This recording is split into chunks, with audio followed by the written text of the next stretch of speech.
Yo! Video games.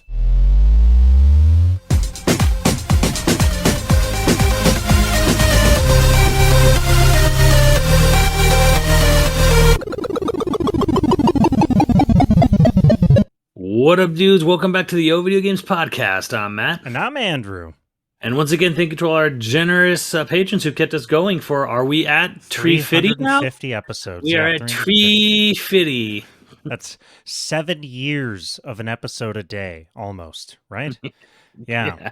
Enjoy that. Have fun. It's not 7 years of that's 1 year of an episode a day. Almost 1 year. There's 365 days in and a year. And that's why I'm not an engineer.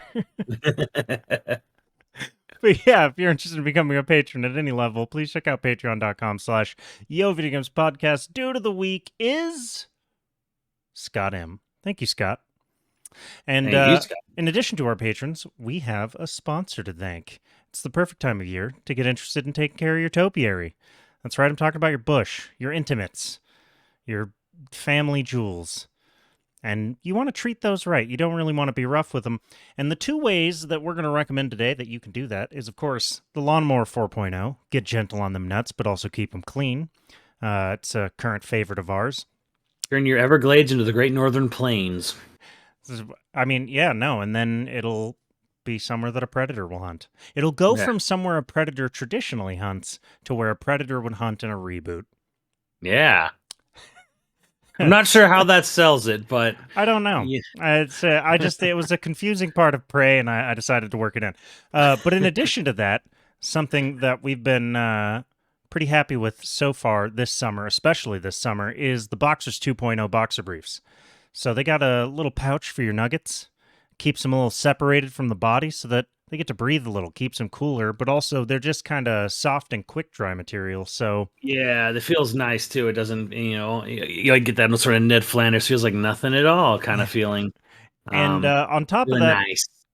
On top of that, I have tested them running if you want to wear them for exercise. I don't know that I would necessarily call them like fitness underwear or anything like that, but you do. No one's gonna complain if they see you in some nice pair of Manscaped boxer briefs. Indeed. And right now is kind of the perfect time to check them out, with it being summer, because they have everything in like their performance package, which comes with the shed bag there. And summer doesn't end until the end of September 21st, so we're still in the thick of it. September, hottest time of year up here. But if you're interested in checking them out, please go to manscaped.com, use our code YoVG, all caps, for 20% off and free shipping worldwide. That's manscaped.com. Our code is YoVG, all caps, for 20% off and free shipping worldwide. Your balls will thank you. Very good. So Gamescom. Tree Fitty. Yep, Tree Fitty, and we're talking about a Gamescom event, because just where the chips fell, it's where things, everything fell down. And, a ridiculously long Gamescom? I didn't expect yes, it to be 2 hours. I had to like start skipping through, because I woke up and I felt like actually like really like nauseous this morning. So like I was not doing well in the morning. So I actually had to take 5 or whatever. So I missed the actual live premiere of it. So you didn't get to see Jeff Keighley feeling a little uncomfortable. It's the first. Oh, I did, because I grabbed the thing on the channel. I watched like the replay of the whole thing, and that I definitely saw some moments there. Right, it was sort of. He's normally. I wouldn't say that he's normally like slick or anything. Like he's a normal guy normally, but he felt. It just seemed like he was really unprepared this time, which is weird. There's something. Okay, so what got me there, and I think what you're getting at a little bit too, is that so he had like that little flashcard, like a fucking game host. Yeah. Right. And then there was this part where, like, especially with like Genshin of all things, and the game after Genshin, Starfall or whatever it was, he kept looking down and like reading off the card, and I was kind of sitting there thinking, like, why doesn't he have like a giant prompter in front of him, right? And then it's kind of hit me like, I wonder if a lot of this show got shuffled or changed last minute, and he was having to like scribble notes on literally like a piece of like paper in front of him, because they didn't have time to like do this whole thing with the prompter in front. Or maybe they didn't know if they were gonna do it all the way up until the last second. Yeah, maybe there's something like that. Maybe there was like, threat of like, okay, COVID flaring up or something. Although apparently, well, where we are, it's going down. But yeah, like I noticed that a bit where I was like, Well, that and the co-host also seemed sort of unprepared. God, she No, got I a lot of mean, hate in the comments for no fucking reason, that's but she unfortunate because seemed I'm like, because English is not her first language, obviously, but I thought she handled it very well. yeah, she did Like fine. She was just reading off of a card. I don't know reading why that off a pissed off a card. bunch of people. Yeah, again, I don't know. That's why I'm saying, like, I wonder if this prompter business was like, I don't know, like something seemed slightly off, I guess you could say, with that as far as like presentation goes. Like, it's not like Konami's 2010 E3 disaster, right, or anything like that. Right. Or the Wii Sports, thing, or sorry, Wii Music, disaster. But it was just kind of like, like weird. Anyways, I think we need to start because we'll start right at the beginning with Everywhere. The And vagueness of the game, you mean? I fucking hated this presentation. It's the kind of thing that I just fucking hate, where like they show kind of like vague nothingness of like a game engine, and then it's a whole bunch of fucking people talking about how we want gaming to be everything for you. We want you to create your own stories. We want everyone to create their own world. Everything can be, explored. Everything can be created and shared and concept, Web 2.0, blah, blah, blah, blah, blah. All this shit. Nightmares? Dreams? Dreams. Yeah, Dreams. I'm like, is this a Dreams game? But it actually, well, the thing was, the first person to talk was Leslie Benz, right? So the Benz was there. Now, this is where most people aren't going to know who this guy was, right? So this was the guy who basically was, by the Hauser's admission, responsible for making Rockstar what it is today. So he was the main lead. He was one of the lead producers on GTA 3 through 4 or 5. He there were leaked emails that came out talking about how like he saved Red Dead Redemption 1 in the final hours of that game's development. Hauser emailing him saying, I need the Benz, like, come through for me on this, right? So this guy is, for all intents and purposes, from what it sounds like, the Dan Hauser was as important as him or anyone else to legendary. making open world game a thing. Okay. So I'm like, okay, so there's pedigree here, whatever this is, right? But Jesus Christ, on a crutch, did I fucking hate the way this game was presented, because it was just word salad, right? Just people sitting there talking about, and here's what I'm getting out of it. It's just GTA 5, more or less. Like, we're just taking the social aspects of GTA Online, and we're kind of like expanding that and trying to make that an even more open, free range thing. That's what I got out of it, because I'm like, okay, so it's Leslie Benz. They've been working on this for 5 years, whatever. And then even they had that guy come out and interview Jeff on stage, and even then he was still just fucking like beating around the bush like a fucking politician. Yeah, like he just wasn't. He was purposely saying nothing. He was saying a lot of nothing. A lot of words, but no fucking info. He did say like the most he said was like next year was what they were aiming for release on it. But yeah, I don't know. I mean, like, it's funny because like the game could come out and it could who knows? Maybe it'll actually be the next GTA Online. Who knows? But I fucking hated the way it was presented, because it was done so intensely. Like, you need to be excited about Thing. What is Thing?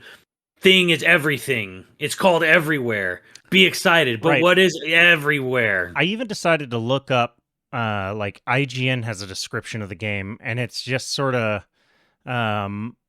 the open world game aims to blend thrilling gameplay, creativity, adventure, and discovery in a multi-world gaming experience. So again, says that means nothing.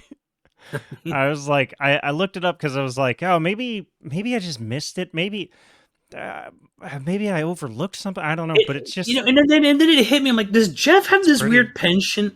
Does Jeff have a weird penchant for like promoting weird giant concept, open world games?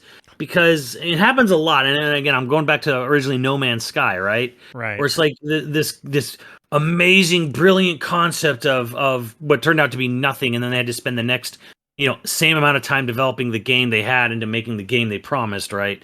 So and it's now like, it is apparently that. To be fair to them, it is apparently what they promised. And, and, fucking and awesome. I'll give them that. I'll Yeah. you know I give props for the Joe Danger devs. What were they called? They're stuck with it. Fuck, I can't even remember the name of the developer, even though I remember their last game, Joe Danger. But yeah, I'll give them credit for the devs for living up to what they said it was going to be. But Sean Murray, I think was the guy's name. You went on fucking like the Tonight Show a day before the game came out and straight fucking lied to the world about what you could do in the game, and that's not something you can just say was taken out of context or whatever or blah blah blah. Like, you straight fucking lied about a feature in the game that didn't exist when it launched next day. How many people had a moment, where they got it, they were excited, they're playing it, they're like 3 or 4 hours in, and they're just kind of like, this doesn't do the thing. I hope that's not what everywhere is. I want it to be something amazing. They didn't say anything about what it is. Yeah, again, like, it's funny that they didn't almost lean more. Hello Games, yeah, I knew it had like a simple name. Hello Games for No Man's Sky. Give Hello Games devs credit for making the game they wanted, like they said they were gonna make. But yeah, I hated this. Like, you could almost, and they didn't even say who Leslie Benz was in that video they put up at the front. They just said Leslie Benz, game director, studio head, or whatever. And it's kind of funny. I'm surprised they didn't lean into like the creator of GTA 3 or like the lead producer of GTA 3 or lead producer of like Red Dead 1 or whatever, right? Right. Because I feel like that would actually do more to sort of satisfy anyone who's curious about this game. Like, well, this comes from former Rockstar North developers, like or DMA Design. I think it would have given a lot more faith to anybody who doesn't know who it was. Yeah, I mean, it could still turn out to be nothing, but Jesus, I hated the way this was presented. I fucking hated it. And to be fair, like, the next game followed the similar trend that a lot of games that Gamescom did. So we had Dune Awakening. Right. It was just a fucking CG trailer. Then they said like open world survival MMO at the end. Yeah, like, which not a single bit of the trailer makes you think that. No. But it is a kind of cool trailer. It is cool. It's just it doesn't tell you anything about what the game actually is. Yeah. Yeah, like, then they tell you in a single line of text, it's a survival MMO. This also, okay. I would also call this space Gamescom. So much space. They had Summer Games Fest, which was even Keeley during the show said, a lot of space today. Oh my God. Glenn Schofield came out for Callisto Protocol. This guy feels like he's a fucking extra in Goodfellas, right? He a little bit, but why are we can't skip over the PS5 Elite controller, the Elite knockoff. Did I? Oh my fucking God, that's right. That was before. You skipped over it. You skipped over the thing everybody wanted so bad. Okay. Part of me kind of wondered if Jeff was like internally seething or not about this. Because he talked, we asked Sony, you guys like Sony PlayStation? Yeah. We asked Sony if they could, announce something for us at Gamescom. Cool. Here it is. It's a fucking controller. Right. Now, to be fair to it, it is cool that it has pop-out modules for the sticks. I don't know if that was just like a CGI, ooh, look at this cool, or if that's real. If you can actually pop out the modules, that's cool as hell. Well, I think he did say that, and he said that there was on the PlayStation blog. Right now, I didn't have to read it because, like, the thing is like, oh, it was designed by the people at PlayStation. I'm like, I hate the fucking PS5 controller. I think it's the worst fucking controller Sony's ever fucking made. What do you mean? Ultra customizable controller. So customizable. Ultra customizable controls, ability to save multiple control profiles, on controller user interface, changeable stick caps and back buttons. It's got paddles. Right. Weird looking paddles. Replaceable stick modules. Right. Yeah. Play along with the ability to fully replace each individual stick module on the controller. There's replacement stick module will be sold separately. Duh. I mean, I like that. I do like the stick modules. I don't know that it's worth whatever they're going to charge for it. $300 probably, knowing them. Yeah, I mean, the back of it almost doesn't look... It has to be USB-C. It almost doesn't look like USB-C, but it has to be. Right? Oh, wait, it's not. No. Just says USB connection. Oh yeah, it's Type C. Never mind. It is. Thank God. But I don't even care because I hate the controller from a shape standpoint, and secondly, it is great. You have replaceable sticks on it because you know they're gonna fucking drift like everyone's does. I still haven't had that problem, thank God. Oh, but to be fair, you're putting I've in had way it. more hours. I've had it on PlayStation controllers, not Nintendo controllers. Somehow, not Microsoft controllers, PlayStation controllers. I get the stick drift bad. I got it Um, on PlayStation 4 controllers, and I got it on 360 controllers after a long mm, while. 360 controllers I were surprisingly tough. supposedly there's adapters for it, but like I use this thing. You probably heard that called the Ghillie Kit King Kong 2 Pro, which uses basically forgotten tech from Dreamcast and Saturn era for magnetic electro switches. Um, Right, yeah. it hasn't drifted on me yet. Granted, I haven't been playing with it a whole super ton over time yet, but feels great, looks great. But I would much rather just play with this controller that uses magnetic electromagnetic switches now on everything because I looked into it and I looked into the insides and I looked at like, okay, so how does this work? How does it operate? And it's like, okay, I get why this won't drift. I mean, everything can break. Everything with moving parts breaks potentially, but I get why this won't have drift issues because of how analog sticks are manufactured and the technology they use to make it, and they all use the same one and they all have the same problem. Hmm. Um, Well, now we can get back to the Callisto project. I didn't well, want you to here's the skip over the most exciting announcement. Are you buying one? Are No, you gonna fuck buy it? what? No, fuck no.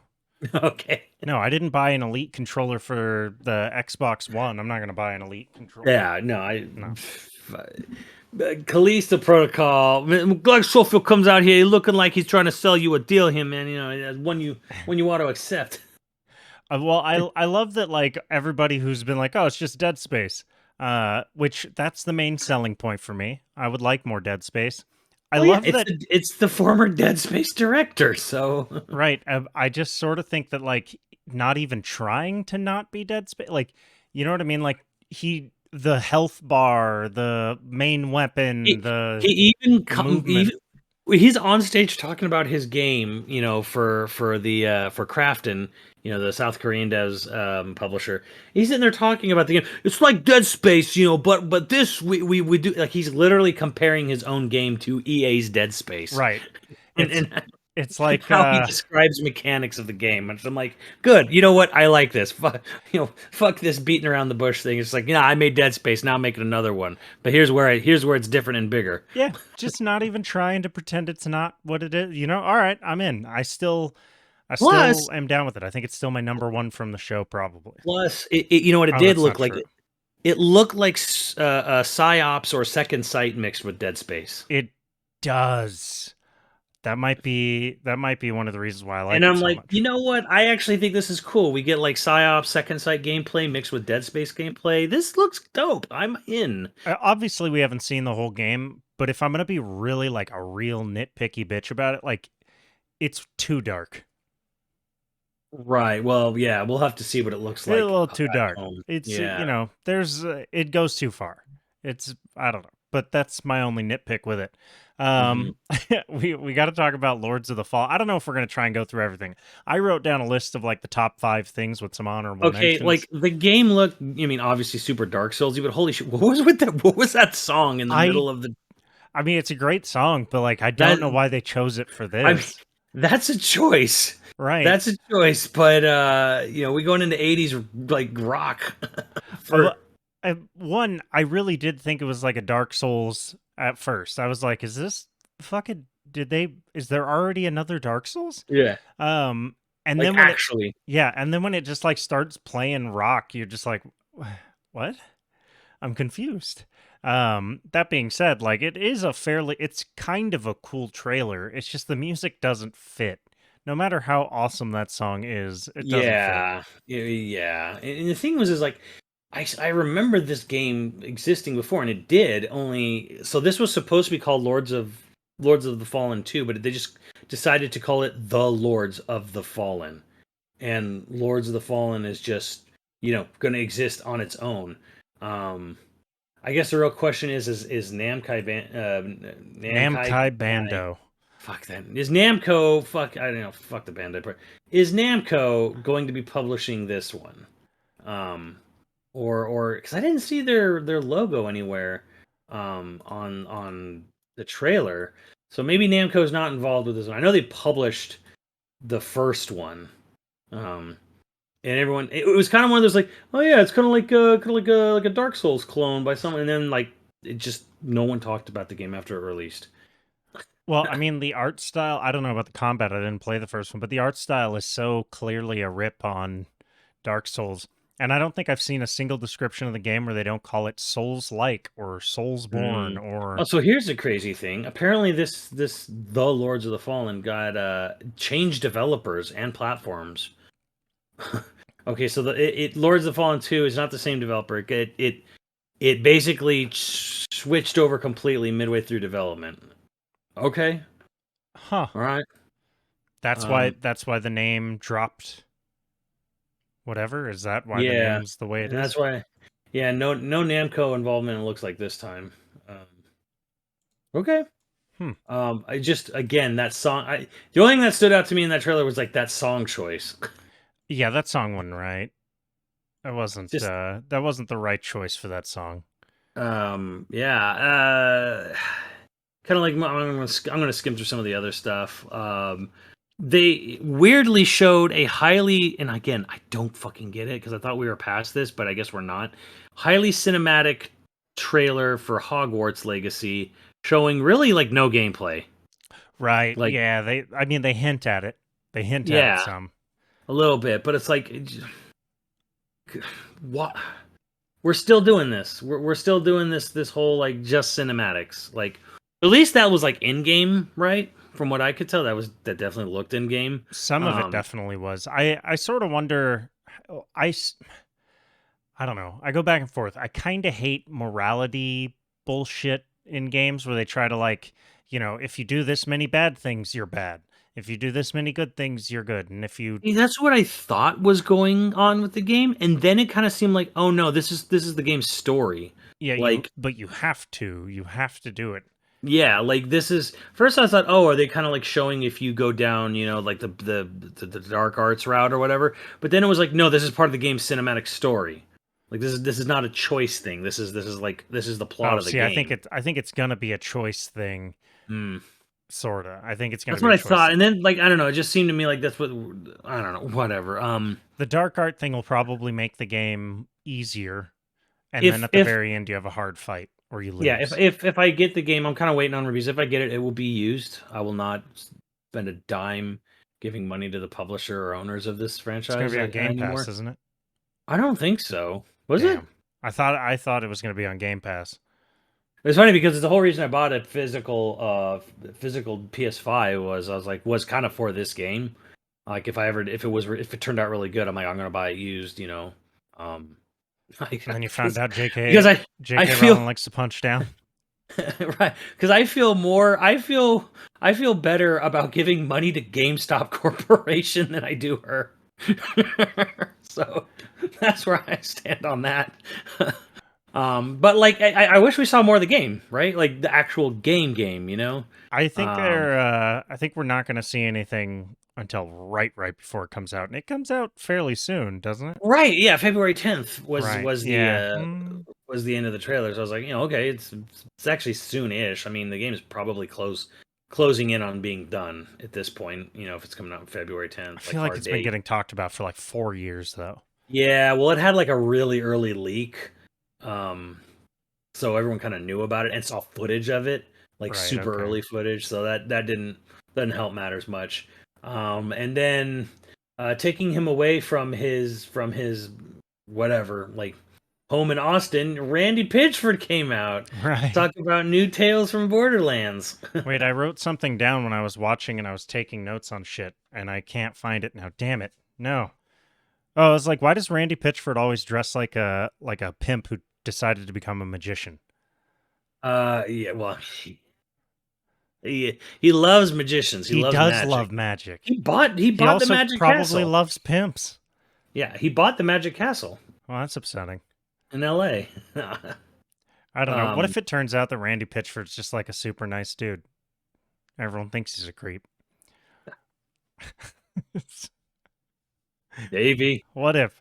Yeah, Tales from Borderlands. I like the writing in the Tales series a lot of the time, so I don't know that I'm going to be like first in line to get this game, but the other Tales from the Borderlands game was a lot of fun. Yeah, it was interesting because they're like it's completely new cast setting. Like it's not Yeah. like a follow up to the that's why it's not two, I guess. I guess that's why they're going with the Nintendo new Tales of Borderlands. Right. And I don't know how I feel about that, but you know, I wasn't like a diehard fan of the first game, so I'm not pissed, you know. Yeah. I'm not boycotting or anything. I just like I'm not going to rush out to get this, but I like the Tales games for what they are. Yeah. We got to talk about Sonic. Sonic got another trailer and a release date. You want to skip all the way to Sonic? You don't want to talk about Tortuga, a Pirate's Tale? How dare you? But okay. I mean, the best thing I can say about that is like at least they showed what the game actually looks like when it's running. No, that's fair. I thought this was going to be Skull and Bones. By the way, I thought that's what they were going for. You know, for a half minute. So Sonic is coming out the day before God of War Ragnarok because that's smart. Oh yeah, they're trying to hope that you'll choose Sonic over God of War. No, they're hoping that Sonic will be what holds you over for God of War. Nothing about this Sonic trailer filled me with any sort of confidence in the project at all. We got more dramatic storytelling, more vaguely humanistic characters. Everyone's like, but Ian Flynn's writing it. Ian Flynn of IDW Sonic Comics are so fucking good. Ian Flynn's writing it. It's gotta be good. And I'm like, I've been down this road before. For anyone who is not watching this in video form, he just did frothing at the mouth pretty much on cue. He just just drool and frothing. It was disgusting. I'm erect, but it's disgusting. You know what? Take that as you will. Your fandom's insane. So yeah, yeah, nothing filled me with any sort of confidence in this trailer. In fact, like again, anytime we see more and more plot-heavy stuff in Sonic, it's never turned out good. But Ian Flynn is writing this one. You know what? I mean, I'm not a huge Sonic buff, I guess, but why didn't we get Sonic Mania 2? I would have taken Sonic Mania. I would have whatever. I just want Sonic Mania 2. It looked like there was some interesting gameplay mechanics, though. Like there was some pretty cool things. It looked like you had to slingshot yourself at certain points. I don't know if that has to do with his glove that he apparently has. He has glove problems now.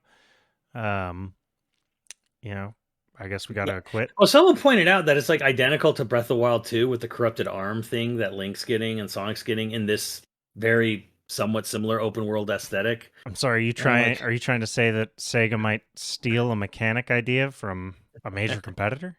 Yeah, I mean, well, I don't believe it.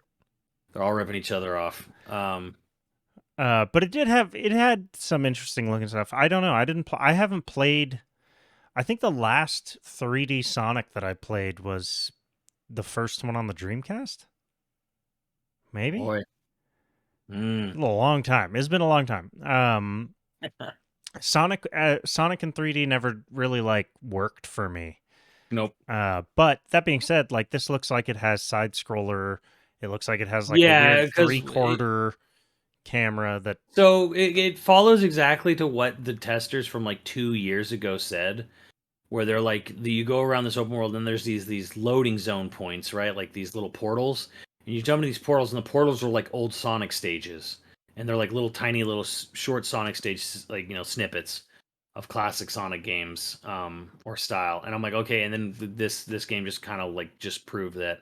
So I mean, granted that those focus tests were a long time ago now, but like they were all pretty negative. They all just said like, it's pretty, but there's nothing to do. It's really boring. Sounds like sounds exactly what Sonic Team would do in Sonic, an open world Sonic game. I have no faith in this project. If it turns out great, awesome. I don't think I want the game to be bad. I just don't have any faith in the developer. So, Well, I think the biggest problem that we have to talk about is Sonic having 4 fingers. oh no, That's weird. It's weird. You should just give him 3 fingers. Stop being his hands look so huge. Like, what do his toes look like? This is ridiculous. Um, do you want to talk about Not Subnautica by Quantic Dream? So it's like not. It's weird because another developer is doing it, but they're like publishing it. Which did you notice? We're just like from a French studio. Studio, yep. Yeah, left that out. I don't know if he was doing that because he thought like, oh, everyone will know it's Quantic Dream, or if he was doing it because he's like, no one wants Quantic Dream, no one wants David Cage attached to this anymore. Yeah, well, I think this is just Quantic Dream Publishing. Right. And it's that other studio that's doing the actual game, which the concept of the game kind of intrigues me, where it's like someone goes down to Rex and talks to ghosts. Yeah, or some shit. you're a guy named Stan, and you're an oil company diver, a commercial diver in the 70s, exploring the North Sea. Really? Was that the That's- description of it? That's the description that IGN had. Huh. Because it was another game where I wasn't really, I didn't know what the fucking point was necessarily, but Yeah. yeah, I looked up the description that they give for it, and you're a commercial diver. Yeah. So- Under the Waves, by Parallel Studio. I think Quantic Dreams Publishing, which sorry guys. I mean, if it's not Quantic Dream working on it, I don't really care if they're just publishing it. I don't think that Yeah. should sink this game. No. I just I get like because the way Jeff's described it sounds like it's another cinematic visual novel thing, right? Yeah, right. Yeah, it seemed like he was hinting that it was a David Cage game, Yeah. but it's not. Something like that. I don't know. There was a Goat Simulator 3, whatever. Yeah, it immediately got overshadowed by Goat Simulator 3, so that should tell you exactly how much attention it got. This is in my top 5 from just goofy ass shit. Yeah. Yeah. I think I'm gonna have to. I like the part where you're playing as a fucking rhino. Yeah. I love the part that you can just launch goats through things, and everything seems destructible. I want to say one of the Goat Simulators is on Game Pass, like the first one or something. Is it goofy shit like that? Oh yeah, absolutely. Okay, well then I'm in. I'm into it. 100%. Return to Monkey Island showed its head. I like the humor again. I like the whole humor. It. You get a pre-order the game to get horse armor, and then they're like, horse armor has no fucking value or point in the It just sits in your inventory, yeah. I mean, it's an old joke, but it checks out. Unfortunately, the fucking director of this game got basically bullied off the internet. Why? Because people hate the art style. People hate the art style. Yeah, people hate the art style of the game, and it kind of fucking sucks. The art style's not great. No, it looks cheap. It looks like corporate PowerPoint presentation art. But I don't think that should have any effect on the kind of game it is, because it's a goofy, fun, cartoony pirate game. Oh man, I don't know. It's a tough one, because it's like I don't think it deserves the hate it's gotten at all. Right. But at the same time, would I sit there and defend the art? No. Well, that's the problem I have is I remember Monkey Island, and I like Monkey Island, and I like the humor, but like I'm not gonna go out of my way to defend that art style. But also I understand, like, you can't. Not every game can be AAA expensive. Yeah, exactly. And fuck all the people who bullied like the people making the game. It's right. like, and at least this will run on your Switch. Yeah, exactly. Like these are just people just trying to make the best fucking game they can with the money they have. So, I mean, piss off. I don't know. Like not. I would say like if you're gonna like. I mean, I bought Wind Waker when it came out. I hated the way it looked, and I hate the way it looks to this day. But it's like, man, if you really love Monkey Island, give it a try at least. Shit, I gave Wind Waker a try. Fuck. And Wind Waker is actually good, except like for the game. The gameplay's pretty. Yeah, the gameplay's pretty fucking solid. I hate the way it looks, but the gameplay is solid. It's still a Zelda game. Yeah. It's got it where it counts. Oddly enough, speaking of Subnautica, by the way, then Subnautica has a game. The Subnautica developer has a game. Moonbreaker. Right. And I wonder how which you is feel, because I think it's kind of cool.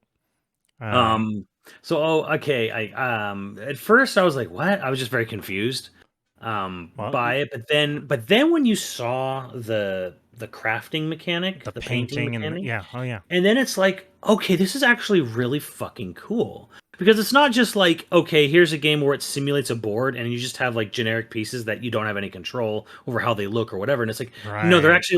they're actually simulating the entire tabletop gaming experience right down to the paint your figures aspect of it, which I'm like, that is very neat. Right? And I'm shocked it hasn't really been tried before, but good on them for doing it. How has Because 40K not done a game? It seems like they right, have a game in every fucking genre except remaking the tabletop experience that made them popular.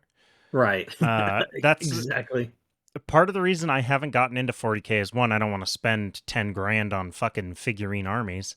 I just Right. don't have Yeah. that kind of investment and time investment. But the other thing is like, there's not a ton of areas around here that you can find to play it. Mm. That I I was talking know with of. some friends recently, and they said there was a store in Utah that is just for Warhammer, nothing else. Warhammer, selling and playing of Warhammer. Well, I mean, that A makes whole it. business operating off of it. Fucking Brandon Sanderson's from Utah. Maybe Mormons are just like really into Warhammer. Well, here's with the rabbit hole on that because Brandon or Brian, Brandon Sanderson. Brandon Sanderson, he finished the Wheel of Time series by Robert Correct. Jordan, Yeah. who was a Mormon. Right. A prominent Mormon, or I don't know, prominent. I mean, he was a famous guy and he was Mormon. And then this guy, Brandon Sanderson, finished his sci-fi epic Wheel of Time, and now he's involved with Moonbreaker, which is basically a digital version of Warhammer, which also apparently has a huge popularity in Utah. It's it's this weird synergistic circle. I mean, those Mormons also Wheel of Time is a fantasy. Uh, it's one of the longest running fantasy series ever. As a matter of Yeah. fact, one of the biggest complaints you can get about it is that it's a never-ending fucking series. So if you love it, wow, yeah, you got your whole life you can read it. There's like 40 goddamn books in that series. If you don't love it, whew. But then again, what does it matter? Yeah, no, but Brandon Sanderson's probably one of the best sci-fi fantasy writers right now in terms of like world building and shit. That's sort of what he's known for, is how good he is at making magic systems and sci-fi systems, and like that really makes sense that you can kind of figure out. Like the system of magic or the system of technology is very grounded. Yes, Um, that's what I've heard about Wheel of Time. so he's kind of perfect for writing this, if that makes it, like he's good Hmm. for that. And then on top of that, yeah, I mean, if tabletop's huge with the Mormons, I mean, he's again perfect for it. So I'm interested. I don't know that I like At turn-based first, strategy. I was kind of like whatever about it, but then when I saw that like that creative, like that painting aspect, that like we're not just giving you what is a strategy RPG, but with a cute aesthetic. It's not just an aesthetic. It's like they're diving into it full scale, where it's like, no, you're gonna paint your own shit. Right. Cool. Yeah.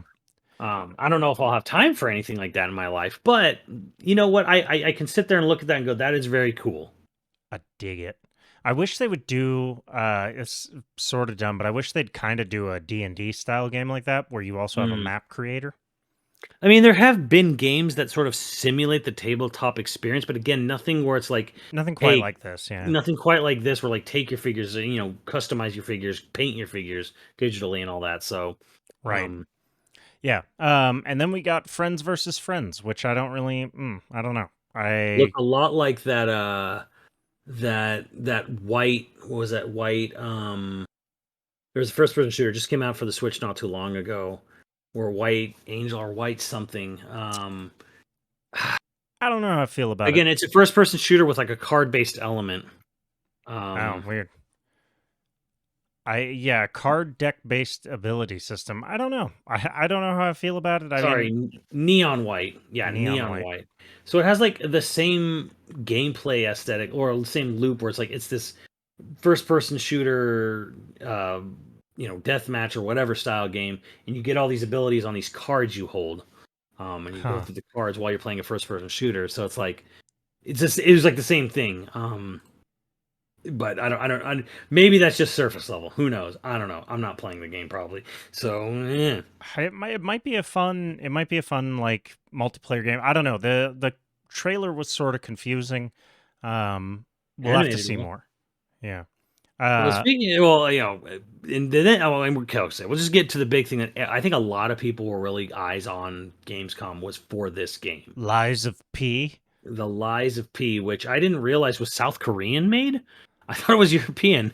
It's based on the story of Pinocchio, by the way. Yeah. So yeah, you see like the all the little like interesting hints with like Geppetto and the blue fairy and stuff like that. Does the game look cool? Yeah, it really does.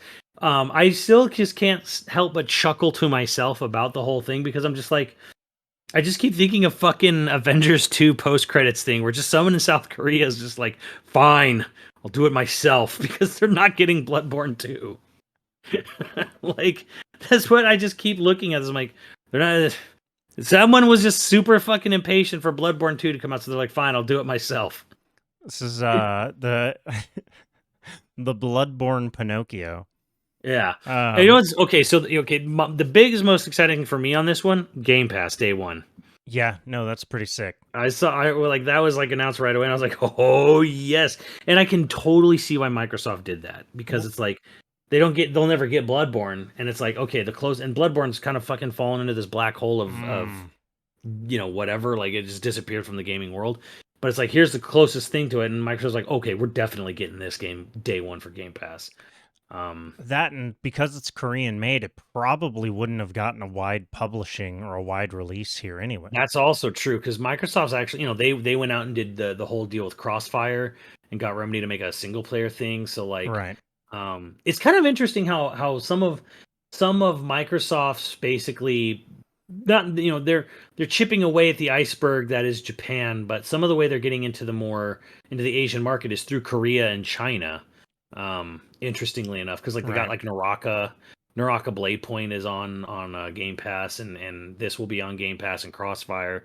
So, yeah, their strategy is interesting because it's not like okay, we're not just going to try to go get Japan. We're going to get PSO 2, from Japan, and we'll get like Namco support and some Sega support, and then we're going to go to South Korea and we're going to get South Korea game support, and we're going to get like China support. So.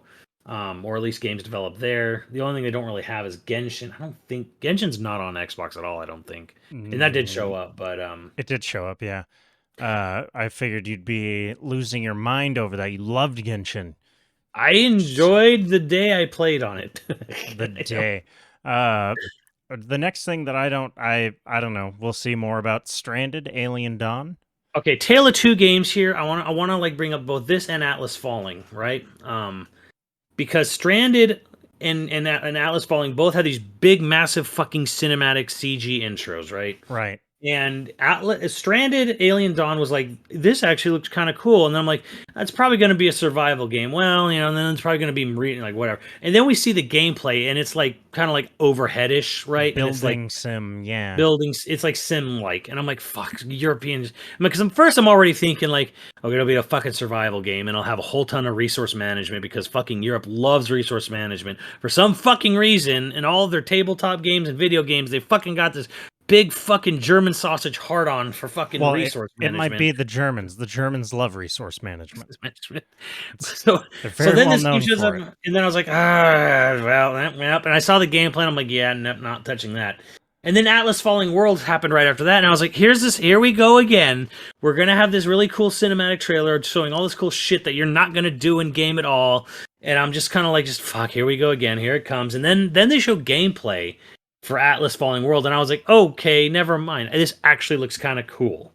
And then I actually kind of got excited again for Atlas Falling World. So Tale of Two Games here, where it's like they both have the exact same sort of like, here's this big, cinematic CG intro showing all this interesting things, and your mind wanders and races to all kinds of like gameplay, styles this could be, and then you see the gameplay, and one game was like, fuck, it's just sim building, and then the other one is like, oh shit, action game, awesome. Yeah, I So sort of expected it to be either a turn-based RPG or like a strategy RPG. From mm, just like how it was setting up, I was like, oh, they're getting really. I actually didn't expect it to be action, but I'm delightfully surprised. oh, Actually, for Atlas Falling. yeah, for Atlas Fallen. Although speaking of strategy or I don't know if it's an RTS, but it's Homeworld 3. Yeah, and here's the thing. I feel way better about the way Homeworld was done because Homeworld had all that fucking narration bullshit, whatever, right? Right. But you know what it did have? It just showed it over gameplay. Right, and it It explained sort of like it actually explained how the strategy would work or how the gameplay would work using its yes, narration. and I felt like that was way more honest of. And Homeworld's actually kind of a cinematic RTS. Like, and Hmm. I remember when the first one came out, and I was enamored with it. I didn't play the game, but my friend down the street played it, and he was really into those types. So I would just watch him, and I got into the lore. The music was phenomenal in the game and stuff, and I was like, this is really fucking cool. That's how I was with StarCraft. I never Yeah, bought StarCraft, but I watched actually I watched Justin play it. mm, He was amazing. right, kind of same experience. So, but I'm really, I think I wish more games were like Homeworld 3, where it's Right. like we're just going to show you the game being played, and then we'll narrate over it. Um, Yeah, and then like I guess they're not Miyaho anymore. They have like they changed their name, but the Genshin developers, they showed two trailers that showed a whole lot of fucking nothing for both games. Right. Um Well, they have a new area, right? That's what it is. It's not a new game. yeah, well Genshin's an update, and then the Star Rail, Honkai Star Whale. Star Rail was just fucking a cutscene. Right. Whatever. Uh they Job showed simulator. yeah. The next game they actually showed was High on Life, but it was just a boss fight. Because we saw the game at the Summer Games Fest, where it's got a whole bunch of celebrity voices, Hmm. voicing the guns, and I'm like, this looks like the spiritual sequel to Oddworld: Stranger's Wrath. Um, Yeah, and but I mean it is obviously it's Justin Roiland, so it's going to be very he's one of them. Apparently, there's a huge list of people, of comedians and whatever. And apparently, one of the guns is Red Letter Media, no um, shit. in the game, which that's pretty good for them. That knife though. That knife was a little intense. I don't know how I feel about that, but I am actually pretty excited for that game.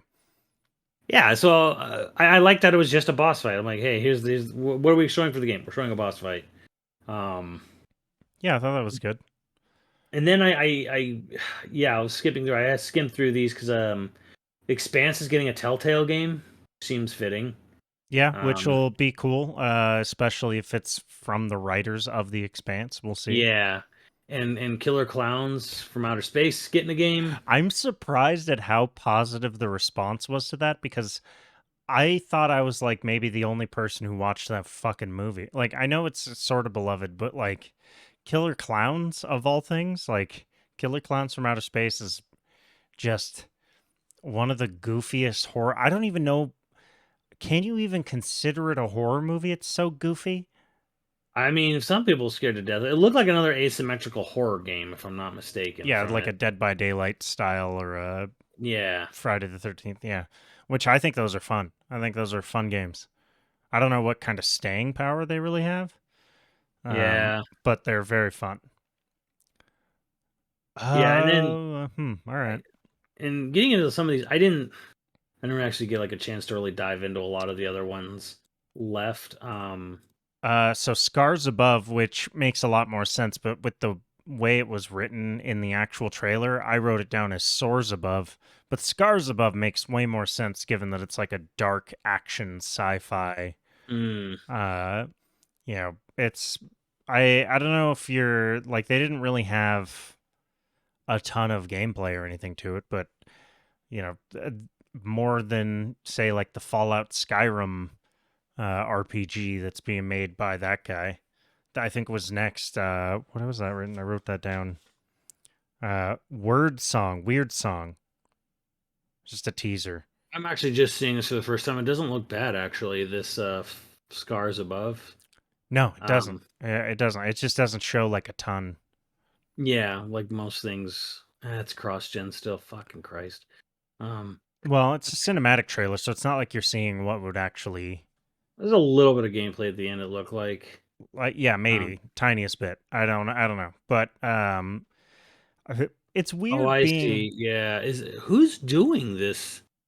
Something Wicked Games doing the Wyro song, Weir song, Oh, um, word song, weird song. Weir song. All I know is that it's one of the former Bethesda guys, Yeah, this is but just concept art. Jeff Gardner. Yeah, like it.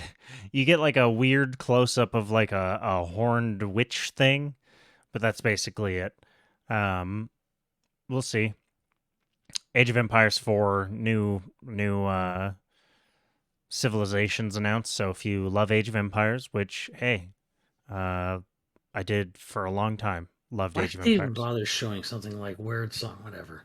Um, because it are gets you hype playing? from, huh?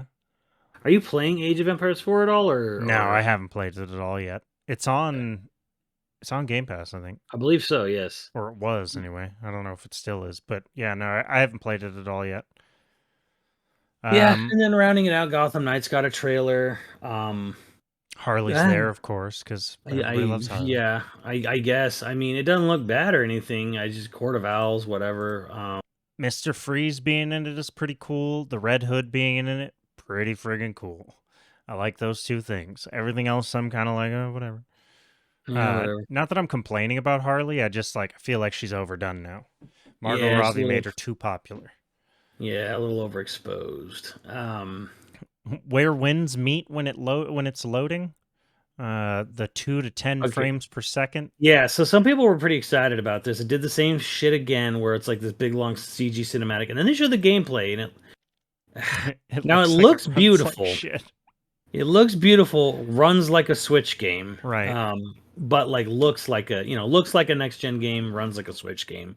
Um, Ghost of a frame rate over here.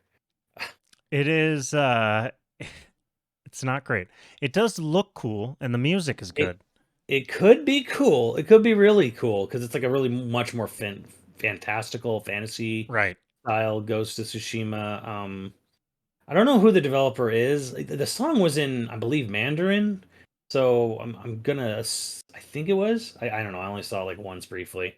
Um, what struck me was how much the color scheme looked like Ghost of Tsushima. Like it was straight ripping like just the visual aesthetic of Ghost of Tsushima hard, which is Right. fine. I mean, it's just fine. I'm okay with that because Ghost is a great game. It was noticeable, like in the way the Yeah, it was lighting extremely and noticeable. like the lighting and color options of things. I'm like, it's Ghost. Whatever, cool. Um, this could be really neat. This could be really cool, but right now, the bad guy with the big fucking panther. Um, but right now, it has no frame rate. Yeah, I It figured you'd be really excited about the bad guy with a panther just cuz you're all about that big cat. You're in fucking that big Rugal. cat life. Yeah, hell yeah, this fucking Rugal looking motherfucker, Asian Rugal guy. I say one to watch. If it gets a frame rate, it could be really really cool. But from what we saw, it's like, well, we'll wait for the frame rate. Um, what'd you think of Hideo Kojima having a podcast? Uh Yeah. I kind of think it'll be interesting just cuz he's such a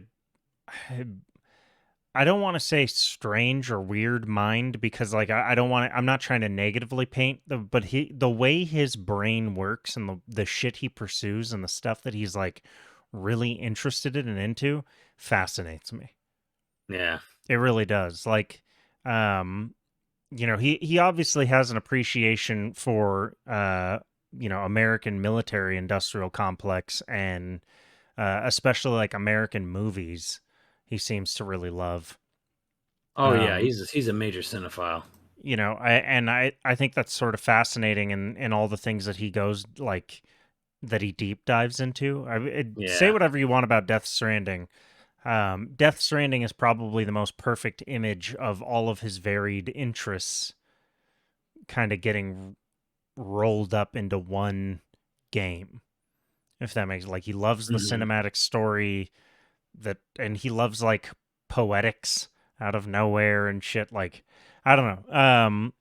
I think he's an interesting dude, so I think it would be kind of interesting to listen to this because I don't really know what it is about other than it's called Brain Structure, and it's going to be available in English and Japanese.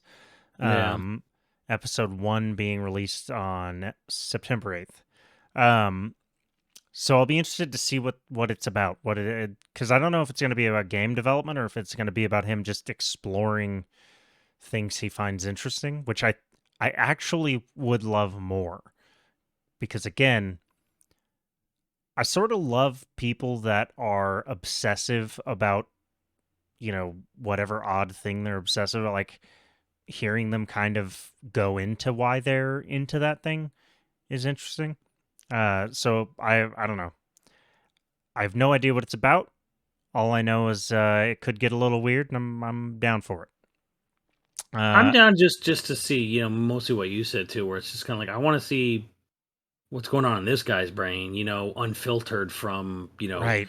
I have to sit there and like give an interview or No marketing whatever. company, just him going into his thoughts. I mean, like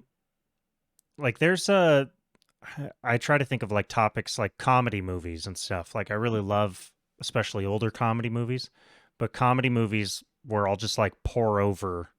Like I could do an entire podcast about The Princess Bride. I just talk about that shit all day long. You know, I don't know that it would necessarily be entertaining, but I would really like doing it. And I feel like that's what this is going to be for him. He's just going to get to deep dive into weird things that he's, that he loves or specializes in or whatever. So that'll be interesting. Final interesting thing.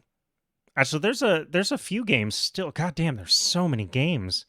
Yeah, Pokemon announced a fucking car collaboration with an electric mini. Yeah, I don't know that's. what else to say other than okay, weird flex, but whatever. And why doesn't it look like a Pikachu? You Yeah, half-assed it, Mini. yeah, because it's got like this turquoise and green like trim around a white whatever. Right. I don't know. Outlast Trials, cool.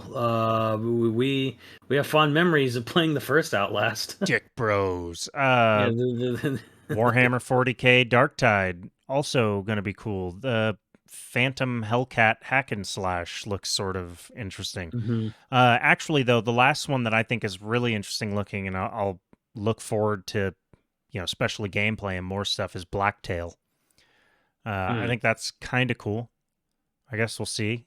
That's another one of those moral, if you choose to use dark magic too much, you're a baddie. All right. I'm gonna be a baddie, probably, because they also always make dark magic the cool shit. Like, Yeah, you can eviscerate this person. Of course, I'm gonna eviscerate this asshole. all the fun stuff. Like being good is basically like hard or boring mode. Yeah. So Blacktail, pretty interested to see what happens to it. And then, of course, they closed out with Dead Island 2, which I'm not sure why they closed out with Dead Island 2 unless Dead Island 2 paid. I guess just because it's been so fucking long since Dead Island 2 fell off the face of the planet. Well, here's the thing. Dead Island 1 was sort of a letdown, right? Yeah, because everyone got all of us fucking being hyped amped. up as shit from that trailer. And then the game came out and people were kind of like, eh. Yeah, it was just kind of... It was so I'm hoping that this is better. Co-op Dead Rising really is all anybody really wants out of it. Granted, I realize it's not going to be that, but Nah. Give me a co-op goofy. Give me Saints Row with zombies co-op. And here's the thing: I've been wrong about this before, but I wonder. The feeling I get with Dead Island 2 is like, has too much time passed? Have people kind of like, basically moved on, grown tired or whatever? It's like there's been a million other zombie games that have come out since that first game and when the first game was coming out. But I think part of there's me is just kind always of like, going to be room for a well-done zombie game. I guess part of me just kind of like wonders. I'm like, is this just? Is it just going to come out and it's just going to do gangbusters, right? It's just going to be huge. or is it just going to kind of come out and just kind of like be a fart in the wind? Because frankly, just too much fucking time passed between the two games that any interested party just kind of gave up, moved on, went on to other games, whatever. Judging by right? the stream comments, it seems like people are really fucking amped for Dead Island 2. And, I was sort of taken aback by that because Hey, it's got coming out on Stadia. See you in LA. Yay. All 12 people who got Stadia. Anyway, the thing is like love the concept of it. I just was let down by the first game, so I'm not expecting a ton. But again, if it's on Game Pass, I'll play it. Yeah, if it's on Game Pass, that makes a big difference for me. But it's just kind of like at this point, I'm more just curious to see what is the audience reception to this. Can a game suffer through this long of a because it gets announced and goes radio silent, and then I think it's switched developers possibly or something like. It just basically just vanished into a fucking black hole, and now it's finally reemerged, and it's actually almost out on February 3rd. So I'm curious to see what is the sales reception to this. Is it enough? Is the marketing good enough so that now that they have reintroduced it is enough to get people excited about it and everyone's jumping on board, or did too much time pass? Did you let this candle burn out, kind of thing? I guess we'll have to see. Although I do love that they tried to pull a big dick move at the end where they were like, "Oh, you want to see gameplay? Well, here you go, gameplay now." And it's like, not. It's not a gameplay trailer. It was just like some choice select, tiny little snippets of smashing and brains. But like that's it. There was no gameplay. But they really thought they had us. They thought they had us in the end there. Didn't really show the loop, as it were. Correct. But any final thoughts on Gamescom? Space Gamescom? Honestly, like it was a lot of what I kind of figured it would be. Obviously it's in Cologne, Germany. It's going to have a heavy focus on, European developed software, which this did, and there was some American software in there as well. Like I believe Callisto Protocol is American made. And there was even some stuff from China, like Genshin and whatever. Where Winds Meet. In Where Winds Meet, yeah. I'm kind of just assuming that's being made in China. It's got all the hallmarks of it. But who knows? Yeah, we'll have to see. I think my final thought is I'm still pissed about the presentation decisions for many of these trailers and reveals. I don't give a fuck about your CG anymore. I don't give a fuck about, your CG trailer or intro cinematic anymore. Because some of these games are like Atlas Fallen is next gen only, and yet 90% of that trailer is CG. They have a few seconds at the end. So I'm personally more just like, I mean, I guess good for the CG, CG studios getting work, to get commissioned to make these, and they get a job and they get a paycheck. So good on them, I guess. But as a consumer, I am years fucking beyond your CG bullshit. Like, just show me the fucking game. And the Callisto Protocol did that, and Homeworld 3 did that. And then some games were half and half. A lot of games were like 90% CG, 10% gameplay at the very end. Lies of P. Lies of P was like in half and half, where like mostly CG, but it would intersprinkle gameplay. There was parts where we actually saw user interface, like the game HUD and the character playing, which was like, okay, that's nice. Why wasn't I wish we saw more of this. So that was kind of a little 50-50. 50-50's intermingled is okay. I'm kind of okay with intermingled, but I'd much rather just show me your fucking game. I do sort of appreciate though that it was 90% of this was just going from game trailer to game. Announcements. There was a little bit of bullshit, but like it was very, very little, and I sort of appreciate. They talked to an astronaut. They did a what was with that astronaut's fucking hair? Was that to be funny, or was that? No, they're in space. And they had game awards for hype, like most anticipated. What the fuck is a most anticipated award? Who tricked you? Yeah, Who tricked you? that should not be an award. Like, that's basically an award to the marketing team, and then you give it to the developer. Right. Yeah. Well, they give it to the marketing team, right? I don't know. Probably not. No, I nobody would loves if marketers. if I was like, hey, you won the award for most. I'm like, cool. I'm giving this to the marketing team because I had nothing to fucking do with making anticipation. I'm here. I'm in the trenches making the game. Yeah. I'm I don't know. suffering Like every day. I wasn't I wasn't bummed or disappointed by the announcement because it was exactly what I kind of figured it would be announcement wise and gameplay wise or game announce wise. Kind of fit that bill. I'm disappointed we didn't see much from Microsoft or Rare. Like it would have been Right. nice to see like Everwild get reshown. And maybe it's not ready yet. But yeah, for me, it's mostly just like don't sit there and like, okay, you started the show with people in a fucking room doing very tightly curated developer interview. Get excited for this thing I'm making, which I fucking hated. And then that was followed up by like gobs and gobs of just CG game, like CG trailers that have nothing to do with how the game actually plays. So, I don't know. There must be some marketing metric that says this still works. So you're gonna give it like a 5 or a 6 out of 10?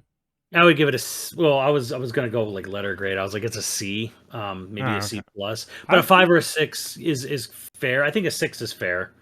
I was gonna give it like a B or an 8 because there's 5 games. Like I can't think of the last time where there was 5 or more games in a presentation that I was like, oh, And interested that's in. fair because like there's actually a number of these games Yeah, I am interested in playing. Yes, I'm interested in playing them. we'll I just have to am wait and see what they actually look like I'm being yeah played. Yeah, I'm interested in Callisto Protocol. I don't know how I feel about Lords of the Fallen. Hogwarts, I'll be interested. Used, Under the Waves could be cool. Lies of P look great. Again, Atlas Falling is probably like I like that. I liked High on Life. Um, Where the Winds Meet, if it gets a frame rate, like that's a number. Moonbreaker. Outlast Trials. These are games that I'd be interested in trying. Yes, I just kind of hated the way it was sort of presented a bit. Right.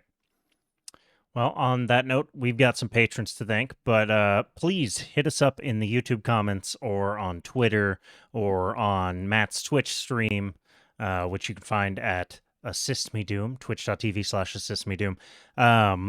And let us know what you thought. What was your number one game? Why was it Sonic? Um, the amount of people that were screaming like, don't care, where's Sonic? The whole fucking stream was insane. But let us know. Also, remember, if you're a patron and you want to request a side quest topic, you can do that on Patreon. You can do that in the YouTube comments. You can do that pretty much anywhere. But let us know.